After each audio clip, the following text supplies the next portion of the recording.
ముఖ్యమంత్రి రేవంత్ రెడ్డి గారి మాటలు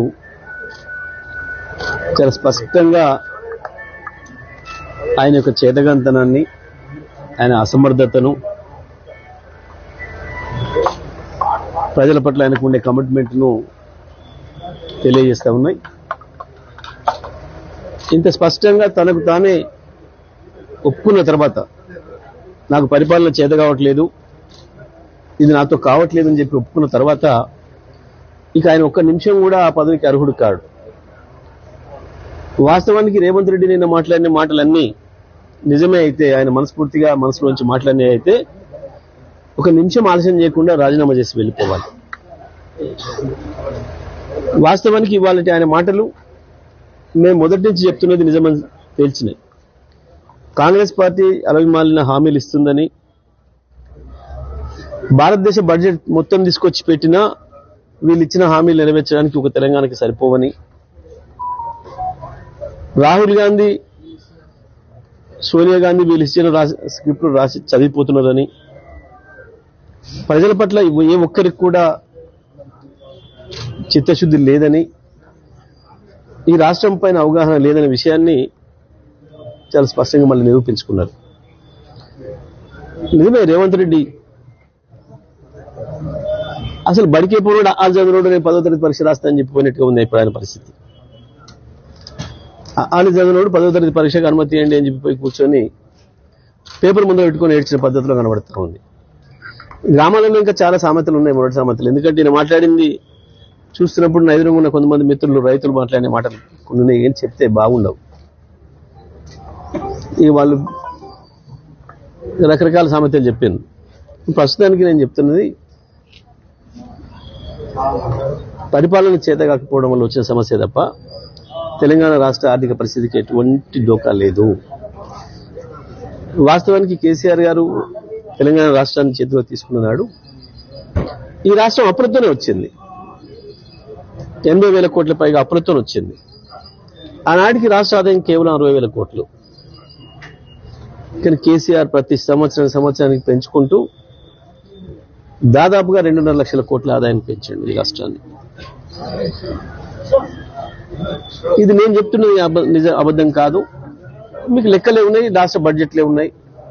ప్రతి సంవత్సరం బడ్జెట్లో ఆదాయం ఎంత, వ్యయం ఎంత చూపించింది. దాంట్లో వీళ్ళందరూ కూడా పార్టిసిపేట్ చేశారు. మొదటి 5 సంవత్సరాలు రేవంత్ రెడ్డి ఉన్నాడు, రెండోసారి 5 సంవత్సరాలు ఇవాళ ఉన్న ఉప ముఖ్యమంత్రి బట్టి విక్రమార్క, ఇవాళ ఉన్న శ్రీధర్ బాబు కూడా ఉన్నారు. ఆ రోజు అన్ని బడ్జెట్ సమావేశాల్లో పాల్గొన్నారు.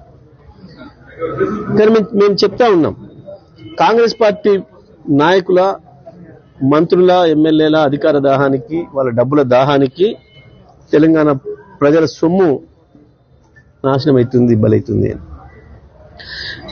గత సంవత్సరం 15,000 కోట్ల ఆదాయం తగ్గింది.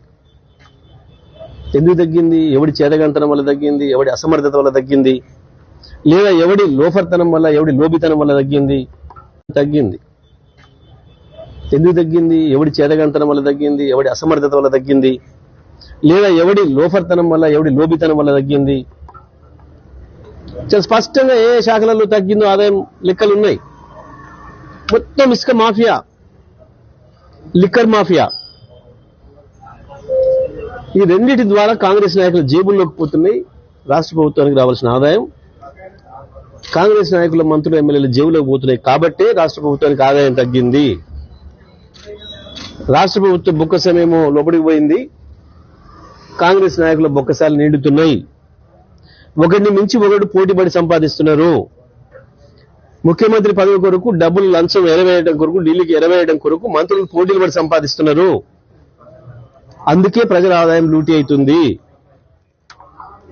వాస్తవానికి ఏ ఒక్క పథకాన్ని కూడా ఆపే పని లేదు. కేసీఆర్ చివరి రోజు వరకు నడిపిన పథకాలు ఏ రకంగా వచ్చినాయి, ఎట్లా నడిచినాయి? కేసీఆర్ ఇంత అప్పు చేసిండు, అంత అప్పు చేసిండు అని చెప్పినావు. కేసీఆర్ 10 ఏళ్లలో కేవలం 4,17,000 అప్పు చేసిండు అని చెప్పి రిజర్వ్ బ్యాంక్ చెప్పింది. ఆ లెక్క నువ్వే చెప్పినావు మొన్న అసెంబ్లీలో. నువ్వు సంవత్సరం తిరగకముందే 1,50,000 కోట్ల అప్పు ఇక్కడే పెట్టినావు. ఏం చేసినావు? ఎందుకు ఈ దొంగ ఏడుపేడుస్తున్నావు ప్రజల ముందట? ఇవి ముసలి కన్నీళ్లు తప్ప రేవంత్ రెడ్డి మాట్లాడిన దాంట్లో ఒక అక్షరం కూడా నిజం లేదు. ఒకటి, ఉద్యోగస్తులు కావచ్చు, ప్రజలు కావచ్చు, మోసం చేయడానికి ఏడుస్తున్న ఏడుపు దొంగ ఏడుపు. 2, సంవత్సర కాలంలోనే దుర్మార్గంగా రాష్ట్ర ఆదాయాన్ని లూటీ చేసి వాళ్ళ జేబు నింపుకున్న విషయాన్ని బయట రానియకుండా చేయడం కొరకు ఏడుస్తున్న ఇంకొక దొంగ ఏడుపు తప్ప ఇంకొకటి కాదు. ప్రతి అక్షరం అబద్ధమే. నిన్న రేవంత్ మాట్లాడింది ప్రతి అక్షరం మోసపూరితమే. కేవలం ఆయన వ్యాఖ్యల ద్వారా ఆయన పరిపాలన చేతగానితనాన్ని నిరూపించుకున్నాడు. అందుకే రేవంత్ వెంటనే రాజీనామా చేసుకోవడం అనేది మంచిది. నిన్న మాట్లాడే ప్రతి అక్షరం హామీలు ఎగ్గొట్టడం కొరకు మాట్లాడింది. హామీలు ఎగ్గొట్టడం అనేది ప్రధానమైన ఉద్దేశం. ఓపెన్ అయినా చెప్పినాడు, దాచిపెట్టుకోలే. ఇవాళ మీరు ఏడాది కూడా తిరగలేదు కదా. 23 డిసెంబర్లో ఏమేమి మాట్లాడిండు, డిసెంబర్ మొదటి వారంలో ఏం మాట్లాడిండు, రెండో వారంలో ఏం మాట్లాడిండు, ప్రతి అక్షరం మీ ముందే ఉంది, మీ వీడియోలలోనే ఉంది. ఏ రకమైన హామీలు ఇచ్చిండు, ఎట్లా రెచ్చగొట్టిండు, ఆర్టీసీ ఉద్యోగస్తులు ఏమని రెచ్చగొట్టిండు, ప్రభుత్వ ఉద్యోగస్తులు ఏమని రెచ్చగొట్టిండు, రైతులకు ఏమని హామీలు ఇచ్చిండు, మహిళలకు ఏమని హామీలు ఇచ్చిండు అన్నాడు. ఇంకా స్పష్టంగా చెప్పిండు. ఎవరో ఒక విలేకరు అడిగితే మరి ఇన్ని డబ్బులు ఎక్కడే, మీరు ఇన్ని హామీలు ఇస్తున్నట్టే ఇంకా చాలా గొప్పగా చెప్పిండ్రు. మాకు మస్తు తెలివి ఉంది, కేసీఆర్ లెక్క మేము తెలివి తక్కువలం కాదు, మాది 140 ఏళ్ళ ఇండస్ట్రీ, మాది మాకు చాలా అనుభవం ఉంది, డబ్బులు ఎట్లా సంపాదించాలో తెలుసు, ఎట్లా అభివృద్ధి చేయాలో తెలుసు. చాలా కోతలు కోసిండు, చాలా కోతలు కోసిండు. మాకు తెలియక కాదు, కేసీఆర్కి తెలియక కాదు, కేసీఆర్ బాధ్యత రాయించమని హామీలు ఇవ్వలే. మేము కూడా వేలపాట పెంచినట్టు పెంచొచ్చు. ఆయన 2 లక్షల రూపాయలు మాట్లాడితే మేము 3 లక్షలు అనొచ్చు. ఆయన 15,000 భరోసా అంటే మేము 20,000 భరోసా అనొచ్చు. ఆయన 4,000 పెన్షన్ అంటే మేము 8,000 పెన్షన్ అనొచ్చు. కానీ అనలేం మేము. ఎందుకంటే రాష్ట్ర ప్రభుత్వం యొక్క పరిస్థితి ఏందో తెలుసు, మన ఆర్థిక వ్యవస్థ ఏముందో తెలుసు. దాన్ని బట్టి మనం పోవాలి, దాన్ని బట్టి మనం హామీ ఇవ్వాలి. మోసపూరితమైన హామీలు ఇవ్వద్దు ప్రజలకు. అధికారం కొరకు ఏది పడితే అది మాట్లాడి మోసం చేయొద్దు అన్న భావనతోనే కేసీఆర్ అటువంటి హామీలు ఇవ్వాలి. రాష్ట్ర ప్రభుత్వం యొక్క ఆదాయం ఎంత ఉందో దానికి సరిపోయే హామీలే ఇచ్చినాడు కేసీఆర్. ప్రజలు నిర్ణయించుకుంటారు, ఎవరికి అవకాశం ఇవ్వాలని ప్రజలు ఇష్టం, ప్రజలు నిర్ణయించుకుంటారు. నిర్ణయించుకోనివ్వండి అని అనుకున్నాం మేము. ఏ పాత్ర ఇస్తే ఆ పాత్ర చేద్దాం, ప్రతిపక్ష పాత్ర ఇస్తే ప్రతిపక్ష పాత్ర చేద్దాం, అధికారం నిర్వహించే పాత్ర ఇస్తే అధికారం నిర్వహించే పాత్ర చేద్దామని నిర్ణయించుకున్నాం మేము. కానీ ప్రజలు మోసం చేసి ఓట్లు ఎంచుకొని ఓట్ల ద్వారా అధికారంలోకి వచ్చి ప్రభుత్వ ఆదాయాన్ని కొల్లగొట్టి జేబులు నింపుకొని ఈ రకంగా మళ్ళీ దొంగేడుపులు ఏడుద్దామని మేము అనుకోలేదు. మాకు అవసరం కూడా లేదు. మేము తెలంగాణ తెచ్చిన వాళ్ళం. మేము తెచ్చిన తెలంగాణను ఏ ఆకాంక్షల కొరకు తెచ్చినామో, ఏ ఆలోచనలతో తెచ్చినో అవి అమలు చేసిన వాళ్ళం. మేము రేవంత్ లాగా మోసం చేయడానికి వచ్చిన వాళ్ళం కాదు, కాంగ్రెస్ పార్టీ లాగా మోసం చేయడానికి వచ్చిన వాళ్ళం కాదు. అందుకే మేము చెప్తా ఉన్నాం, ఇది చాలా స్పష్టంగా ఇచ్చిన హామీలు ఎగ్గొట్టడానికి, ప్రజలను చేసిన మోసాన్ని నుంచి బయటపడడానికి, అదేవిధంగా వాళ్ళు చేస్తున్న లూటీని కప్పిపుచ్చుకోవడం కొరకు మాట్లాడుతున్నా తప్ప ఇవాళ ఈ సంవత్సరన్నర కాలంలో కాంగ్రెస్ నాయకుల జేబులు నిండినాయి, మంత్రుల జేబులు నిండినాయి, ఢిల్లీ జేబులు నిండినాయి. ఈడ వసూలు చేయాలి, దందాలు చేసి అక్కడే పంపాలి, ప్రజలకు మాత్రం పంగనామాలు పెట్టాలి. ఇది కాంగ్రెస్ పార్టీ చేస్తుంది. అలా ఇంకొక మాట కూడా చెప్తా ఉన్నా, అప్పు చేసిపోయింది కేసీఆర్, నాకు అప్పు చేయడానికి వీలు లేదని మాట్లాడుతున్నావు. నువ్వు అప్పు చేయకుండా చేస్తాను కదా వచ్చింది. నేను అప్పు చేస్తానని చెప్పినావు ప్రజలకు ఎప్పుడన్నా? అంతకుముందు 5 ఏళ్ళు ప్రతిపక్ష నాయకుడిగా మాట్లాడింది కావచ్చు, పిసిసి ప్రెసిడెంట్గా మాట్లాడింది కావచ్చు, ఎన్నికల ముందు ఇచ్చిన హామీలలో ఎక్కడైనా మేము అప్పు చేసి మీకు ఇస్తామని చెప్పి ఎక్కడ చెప్పినావా? కేసీఆర్ అప్పు చేసిండు మన ఇబ్బంది పెట్టిపోయిందని చెప్పినావు. నేను అసెంబ్లీలో చెప్పినాను, సంతోషం, మీరు అప్పే లేకుండా పరిపాలన చేస్తారని అంటున్నారు. ఇక్కడ అప్పు చేయకూడదు ఏ ప్రభుత్వం కూడా అని చెప్తున్నారు. ఇలా మళ్ళీ అప్పు పుడతలేదు ఎందుకు ఏడుస్తున్నావు?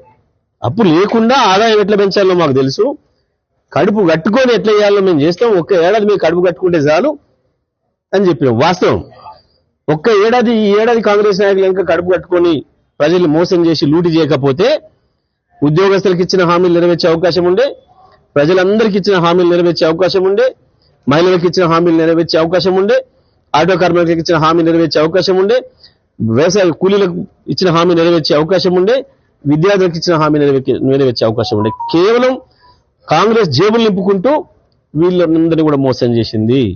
ఇవాళ కొత్తగా అప్పు పుట్టలేదు ఏడుస్తున్నాం. దొంగ మాట. అప్పు పుట్టకేం లేదు. 158,000 కోట్లు ఇప్పటికే తెచ్చిండ్రు.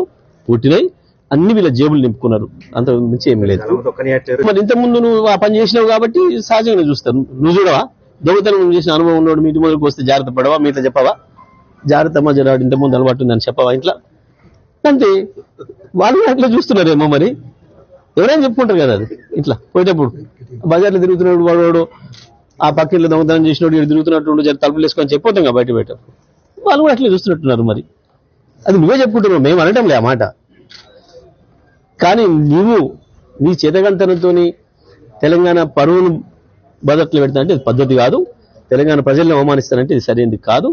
రేవంత్ రెడ్డి చేసిన మోసానికి క్షమాపణలు చెప్పి రాజీనామా చేయాలి. వాస్తవానికి తెలంగాణ సమాజానికి మిమ్మల్ని మోసం చేసిన మా కాంగ్రెస్ పార్టీ మేనిఫెస్టో ఇవ్వడం ద్వారా మేము ఇచ్చింది 420 హామీలు, నిజమే 420లో మేమని చెప్పి ఒప్పుకొని చెంపలేసుకొని క్షమాపణలు చెప్పి రాజీనామా చేయాలి. వాస్తవానికి నేను ఆయన మాట్లాడిన మాటలకు